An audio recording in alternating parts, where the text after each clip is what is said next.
Hi everybody, welcome to a new edition of Let's Talk About Education with Antonio Corrales. In the past we have talked about many educational programs in higher ed, we have talked about educational programs in pre-K-12, and we like to visit with highly successful professionals in education to hear their stories, to hear what they have to say about their journey and how they get to where they are. Well, today we have the honor to have with us Cyndi Griffith, who is the Vice President of Instruction in the Alvin Community College. And Dr. Griffith is going to tell us in simple terms, how did she get to where she is in her career?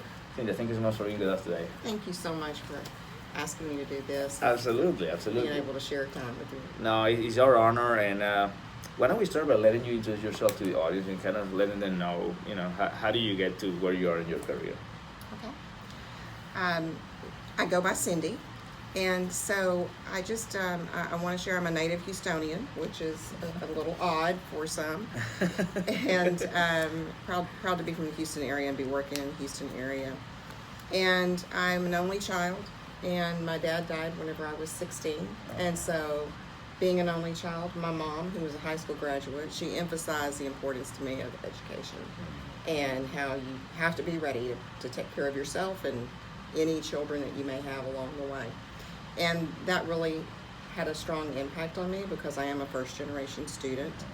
And there were many challenges that came along with that. Mm-hmm. I attended the University, Stephen F. Austin, for a year and then decided I really needed to get into the workforce. Okay. So I'm one of those folks who I've had a journey that's included something from a technical certificate that was a part of a hospital all the way through the doctoral degree. Yeah. And so that's been a real blessing as well. I say to anyone that says I can't do it, you can do it, especially for those that are seeking those higher degrees and they're already out in the workforce, because you, like me, like many other people, we've known the challenge of a full-time job and then the completion of the degrees. Mm-hmm. So I began in that technical certificate program through radiology, found a love in that, and then said, I'd really like to teach. And that was why I went to the university, even prior to that. And so I went back and had to acquire my associate degree, and then from there, once I was hired at a community college, I have enjoyed a career of 30 years of being a faculty member, and then in the past 12 years, I've certainly had a grand opportunity to be an administrator at the dean level. I had been a program director, became a dean, and now for the past 6 years have been a vice president for instruction at 2 different institutions. And so it's a privilege. It's a privilege to serve students. It's a privilege to be a community college graduate and university graduate, and then be able to take and share that with other students and colleagues as well. That is fantastic. Wow, what a journey. So for the future administrators who may be looking at us right now, maybe little girls who are graduating right now from their bachelor or being in a community college, what can you tell us to what it takes to reach high level of administration and higher education? Because for some people that's kind of a Pandora box, the roadmap. How do I become a dean? How do I become a director? How does somebody who may be looking at us right now can get there to reach those top management levels? One thing I want to say is this one word, and that's persistence.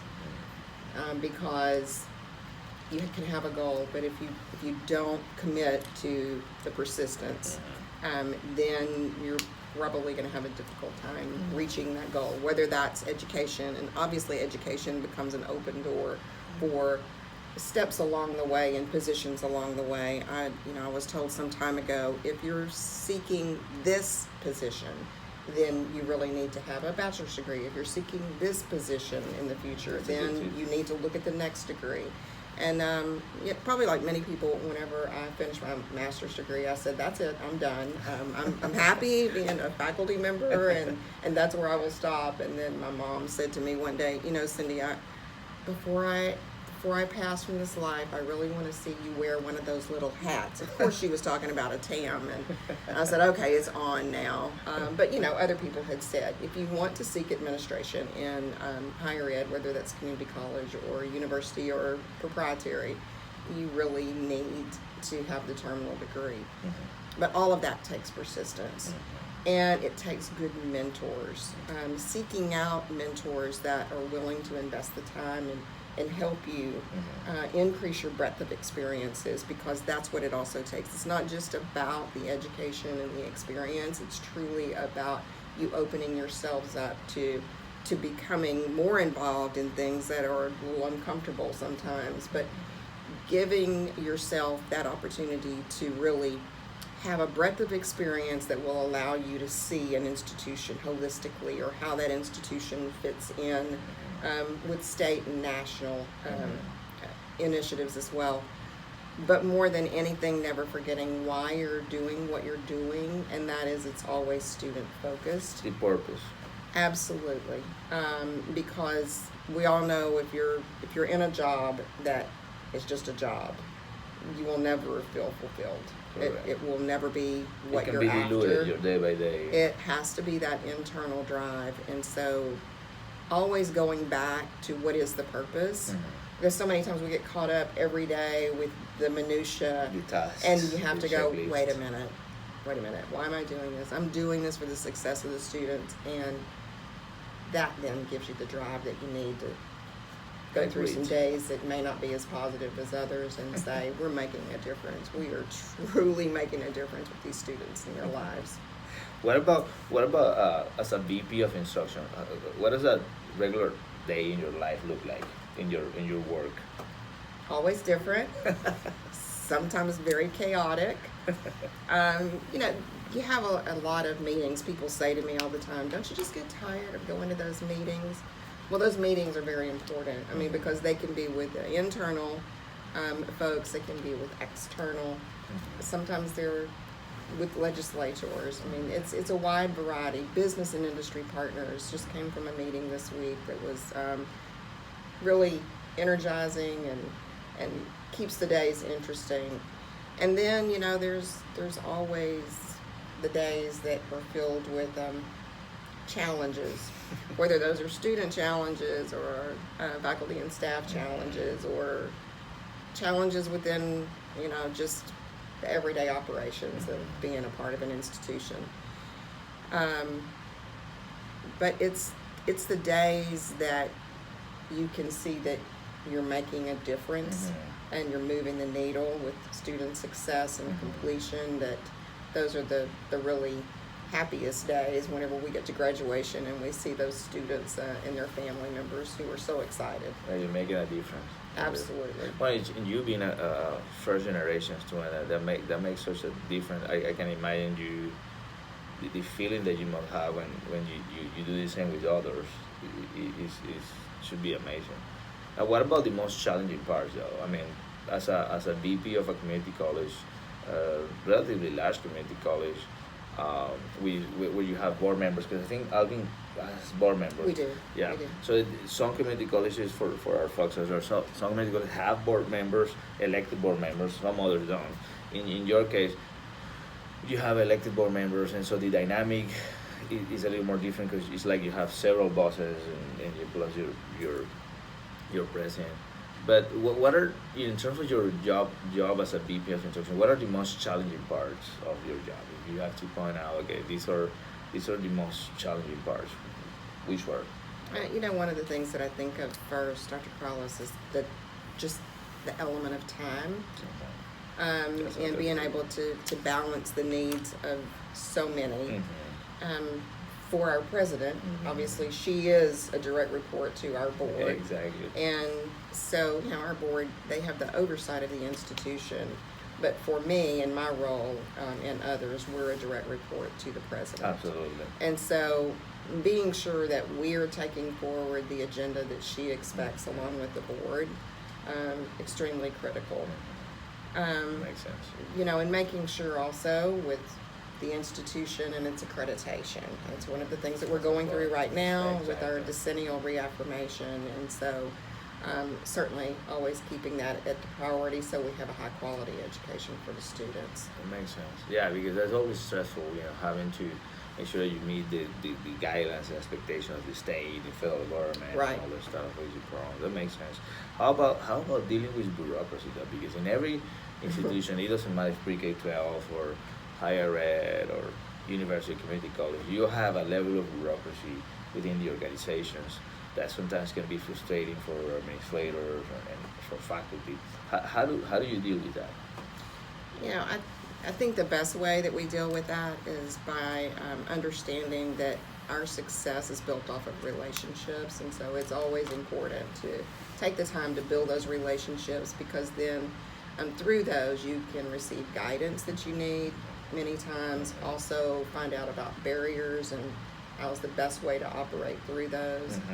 And realizing that there is a political aspect to everything in life, Exactly. Not just in higher ed, but it's a part of the job. And so if you're working the best in a team through relationships with colleagues, as I mentioned earlier, with your legislative contacts, then the bureaucracy becomes much more manageable. For us at Alvin, we're an institution of 6,000 students. And so I've been a part of large college systems in which there are many, many, many layers that you have to work through. And so that's one of the pleasures of being part of an institution You can pick up your this phone size.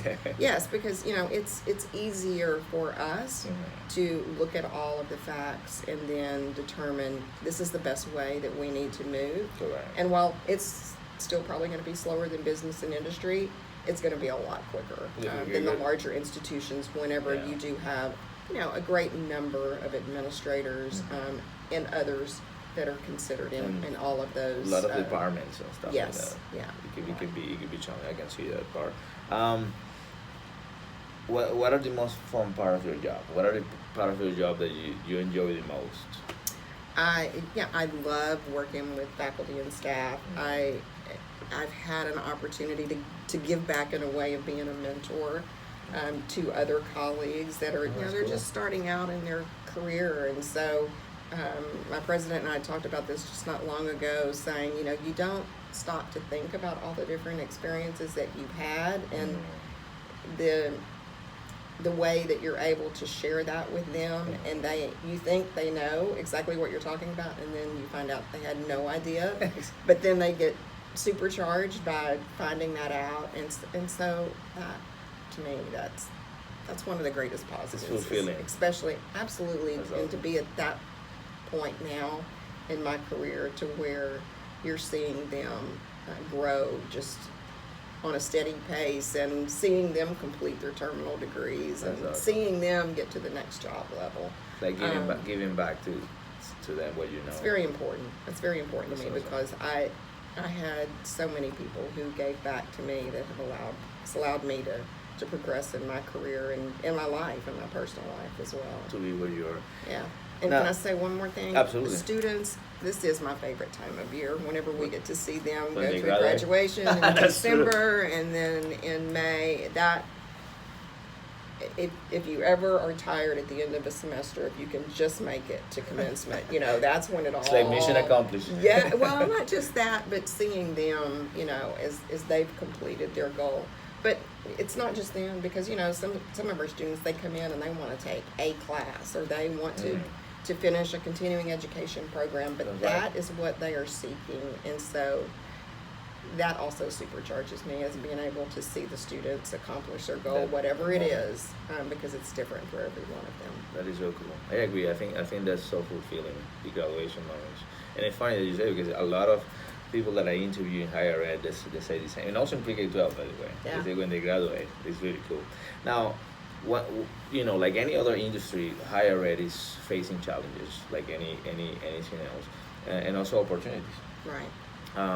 You and I know that within the next 10 years or so, knowledge is becoming more accessible. Nowadays, students can go to YouTube and find a free class in Harvard, you know, and then maybe take a test. How do you see the future of higher education within the next years? I mean, now that you have had that experience from all different perspectives and you're a professor, what is your vision? How do you see where higher ed is gonna be within the next years or so? Well, you know, for so long, the focus, especially in community college, was on access for students to higher ed. And we've all seen that focus really change, especially at the state level with 60 by 30 Texas, the coordinating board and their strategic plan. We've seen it change over to completion because that is where the focus should be. And so I hope that we all continue as a state of higher ed institutions and throughout the nation, that we continue to stay focused on that through the career pathways, cultural change. I mean, that has just been a cultural change for all of us. And I know also, you know, within the state, we have many opportunities like Houston GPS to be working together as partners in higher ed and making sure that those students are actually accomplishing their goal in a reasonable amount of time and with the least amount of investment financially for them. So making sure that we don't have those excess credit hours, that they're forced to pay that additionally, or it takes away from their financial aid.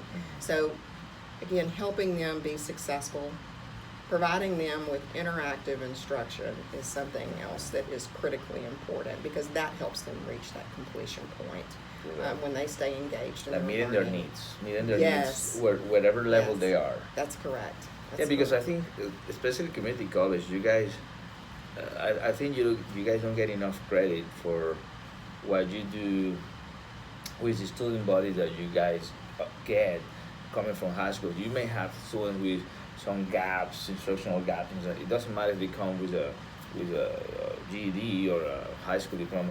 They may come with different gaps in instructional wise, and so for you guys to close that and trying to level the field and make sure that they're successful is a titanic job sometimes. You know? Well, you know, we used to hear so much about we need these students to be college ready, and so we've really changed that statement to being, as an institution, student ready. So that is, it goes back to what you were saying a few minutes ago, meeting the student where they are with the needs that they have. Something that's been really exciting has been the co-requisite model of students who come in and they need that early foundation through developmental education, and now we're pairing that with the college level course, so they're enrolled in both of them. We're seeing really great success, and that's a part of that being student ready and providing that academic coaching, the wraparound services, you know, meeting their needs if they have food insecurity, housing insecurity. However, we can assist them with community resources, and just letting them know we care. We care that they are with us. We care about their success and what their needs are for the future as well. Very beautiful. Very beautiful. I want to thank you one more time for being with us today. Thank you so much. I appreciate it. Yeah, our folks are there. Remember that we had the interview and many others in Antonio Corrales YouTube channel. Let's talk about education with Antonio Corrales and startingevaluationassessment.com. Please help somebody today and see you next time. Thank you.